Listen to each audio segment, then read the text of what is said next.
जय श्री कृष्ण। आप सभी का स्वागत है मेरे YouTube चैनल गोपाल दीवानी में। आज हम आपको शनिवार व्रत की पौराणिक कथा का रसपान करवाने जा रहे हैं।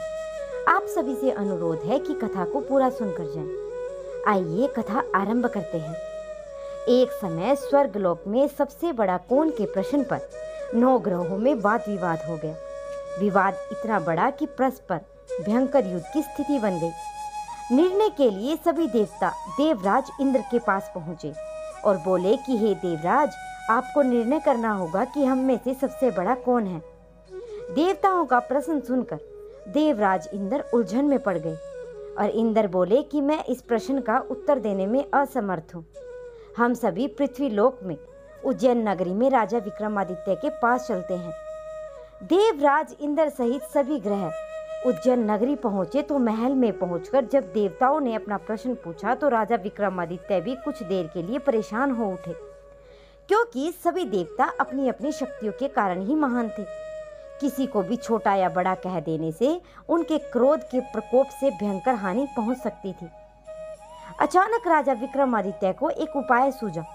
उन्होंने विभिन्न धातुएं स्वर्ण, रजत, कांसा, तांबा, शीशा, रांगा, जस्ता, अभ्रक व लोहे के 9 आसन बनवाए। धातुओं को गिणों के अनुसार एक दूसरे को पीछे रखवाकर उन्हें देवताओं को अपने अपने सिंहासन पर बैठने को कहा। देवताओं को बैठने के बाद राजा विक्रमादित्य ने कहा कि आपका निर्णय तो स्वयं ही हो गया। जो सबसे पहले सिंहासन पर विराजमान है वही सबसे बड़ा है। राजा विक्रमादित्य के निर्णय को सुनकर शनि देवता के सबसे पीछे आसन पर बैठने के कारण अपने को छोटा जानकर क्रोधित होकर कहा कि राजा विक्रमादित्य, तुमने मुझे सबसे पीछे बैठाकर मेरा अपमान किया है और तुम मेरी शक्तियों से परिचित नहीं हो। मैं तुम्हारा सर्वनाश कर दूंगा। सूर्य एक राशि में 1 महीने और चंद्रमा 2.25 महीने, मंगल 1.5 महीने, बुध और शुक्र 1 महीने, बृहस्पति 13 महीने रहते हैं, लेकिन मैं किसी राशि में 2.5 अथवा 7.5 साल तक रहता हूँ और बड़े बड़े देवताओं को मैंने अपने प्रकोप से पीड़ित किया है।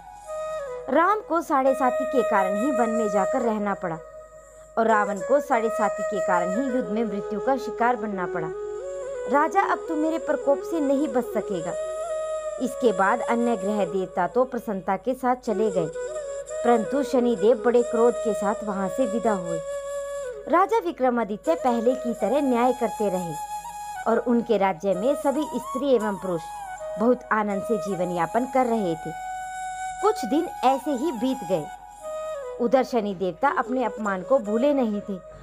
विक्रमादित्य से बदला लेने के लिए एक दिन शनिदेव ने घोड़े के व्यापारी का रूप धारण किया और बहुत से घोड़ों के साथ उज्जैन नगरी जा पहुंचे। राजा विक्रमादित्य ने राज्य में किसी घोड़े के व्यापारी के आने का समाचार सुना तो अपने अश्वपाल को कुछ घोड़े खरीदने के लिए भेजा। घोड़े बेहद ही कीमती थे और अश्वपाल ने जब वापस लौटकर इस संबंध के बारे में बताया तो राजा विक्रमादित्य ने स्वयं आकर एक सुंदर व शक्तिशाली घोड़े को पसंद किया और घोड़े की चाल देखने के लिए राजा उस घोड़े पर सवार हुआ तो घोड़ा बिजली की गति से तेज दौड़ पड़ा और तेजी से दौड़ता हुआ घोड़ा राजा को दूर एक जंगल में ले गया और फिर राजा को वहां गिराकर जंगल में कहीं गायब हो गया। राजा अपने नगर में लौटने के लिए जंगल में भटकने लगा, लेकिन उन्हें लौटने का कोई रास्ता नहीं मिला। राजा को भूख प्यास लग गई। बहुत घूमने पर उसे एक चरवाहा मिला। राजा ने जब उससे पानी मांगा तो पानी पीकर राजा ने चरवाहे को अपनी अंगूठी दे दी और फिर उससे रास्ता पूछकर वह जंगल से निकलकर पास के नगर में पहुंचा। राजा ने एक सेठ की दुकान पर बैठकर कुछ देर आराम किया और उस सेठ ने राजा से बातचीत की तो राजा ने बताया कि मैं उज्जैन नगरी से आया हूं और राजा की कुछ देर दुकान पर बैठने से सेठ जी की बहुत अधिक बिक्री हुई। सेठ ने राजा को भाग्यवान समझा और खुश होकर अपने घर भोजन के लिए ले गया। सेठ के घर सोने का एक हार खूंटी पर लटका हुआ था। राजा को उस कमरे में छोड़कर सेठ कुछ देर के लिए ही बाहर गया था। तभी एक आश्चर्यजनक घटना घटी। राजा के देखते ही देखते उस हार को खूंटी निगल गई और सेठ ने कमरे में लौटकर जब हार को गायब देखा तो चोरी का संदेह राजा पर ही किया, क्योंकि उस कमरे में राजा अकेला बैठा था और सेठ ने अपने नौकरों से कहा कि इस परदेसी को रस्सियों से बांधकर नगर के पास ले चलो। राजा ने विक्रमादित्य से जब हार के बारे में पूछा तो बताया कि देखते ही देखते खूंटी ने हार निगल लिया था। इस पर राजा ने क्रोधित होकर चोरी करने के अपराध से विक्रमादित्य के हाथ पांव काटने का आदेश दे दिया। राजा विक्रमादित्य के हाथ पांव कटवाकर उसे नगर की सड़क पर छोड़ दिया गया और कुछ दिन बाद एक तेली उसे उठाकर अपने घर ले गया और कोहलू पर बैठा दिया। राजा आवाज देकर बैलों को हाँकता रहता और इस तरह तेली का बैल भी चलता रहा और राजा को भोजन मिलता रहा।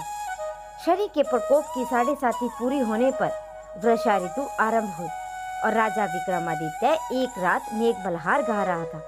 तभी नगर के राजा की लड़की राजकुमारी मोहिनी रथ पर सवार होकर उस तेली के घर के पास से गुजरी और उसने जब मेघ मल्हार सुना तो उसे अच्छा लगा और दासी को भेजकर गाने वाले को बुला लाने को कहा। दासी ने लौटकर राजकुमारी को अपंग राजा के बारे में सब कुछ बता दिया। राजकुमारी उसके मेघ मल्हार से इतनी मोहित हो गई कि उसने सब कुछ जानकर भी अपंग राजा से विवाह करने का निश्चय कर लिया।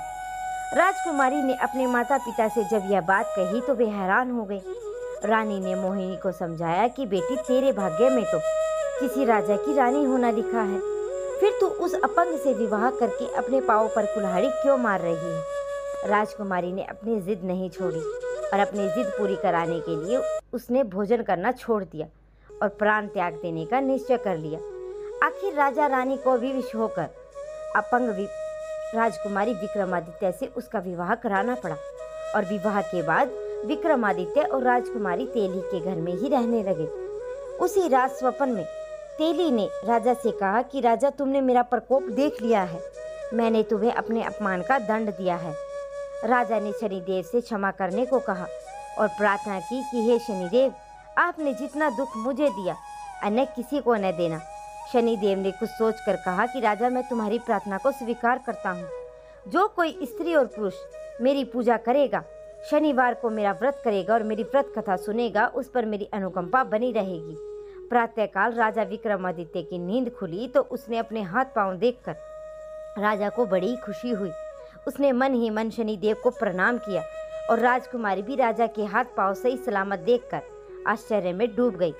तब राजा विक्रमादित्य ने अपना परिचय देते हुए शनिदेव के प्रकोप की सारी कहानी सुनाई। सेठ को जब इस बात का पता चला तो दौड़ता हुआ तेली के घर में पहुंचा और राजा के चरणों में गिरकर क्षमा मांगने लगा।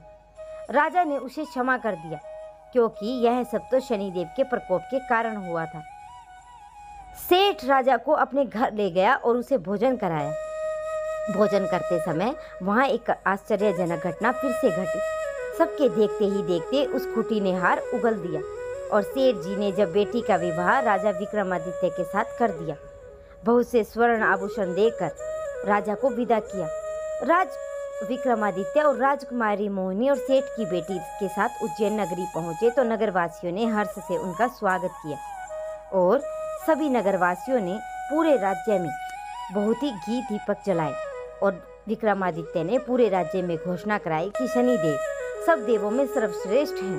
प्रत्येक स्त्री और पुरुष शनिवार को उनका व्रत करे और व्रत कथा अवश्य सुने। राजा विक्रमादित्य की घोषणा से शनिदेव बहुत प्रसन्न हुए और शनिवार का व्रत करने और व्रत कथा सुनने के कारण सभी लोगों की मनोकामनाएं शनिदेव की अनुकंपा से पूरी होने लगी और सभी लोग आनंद पूर्वक रहने लगे। नीलांजन समाभास रवि पुत्रम यमागर्जनम छाया मातरंडे संभूतेता नमामि शनिचरम। तो ये थी शनिवार की व्रत कथा। हे शनिदेव, जैसे आपने विक्रमादित्य के दुखों का सर्वनाश किया, वैसे ही इस कथा को सुनने और हुंकार भरने वाले के दुखों का भी सर्वनाश करें। तो अब अगली वीडियो का रसपान आप अगली कथा में करेंगे। अगर आप सभी को कथा पसंद आई हो तो मेरे चैनल को सब्सक्राइब करें, वीडियो को लाइक करें और शेयर करना ना भूलें।